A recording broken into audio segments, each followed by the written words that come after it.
ঠিক আছে, আপনি একটা সারেন্ডার করেছেন, আরেকটাকে লিঙ্ক করেছেন, কিন্তু আপনাকেও বলা হয়েছিল যে যতক্ষণ না ওটা পুরোপুরি হেঁটে যাচ্ছে এটা পুরোপুরি লিঙ্ক হবে না।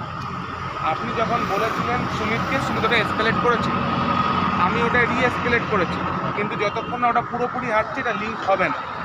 এবার এই টিডিএস যেটা কাটে, যেটা আমি আপনাকে একাধিকবার বলেছি, ট্যাক্স ডিডাক্টেড সোর্স, এটা কাটে হচ্ছে ভারতীয় সরকার যে কোনো চাকরিজীবী নাগরিকের থেকে। ঠিক আছে, 30 দিনের পরে করলে 20% করে কাটবে, তারপরেও 4 সপ্তাহ কাটবে, তারপরে আর কাটবে না। লিঙ্ক করার পরে 4 সপ্তাহ আইটি রিটার্ন ফাইল করলে পাবেন। ঠিক আছে, আর আগেরগুলো পাবেন না। আর 30 দিনের আগে করলে 1% করেই কাটবে।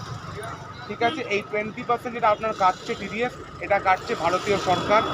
আর এটা বানিয়েছে হচ্ছে শ্রী নরেন্দ্র মোদীর সরকারের, যিনি ফিনান্স মিনিস্টার শ্রীমতী নির্মলা সীতারামন।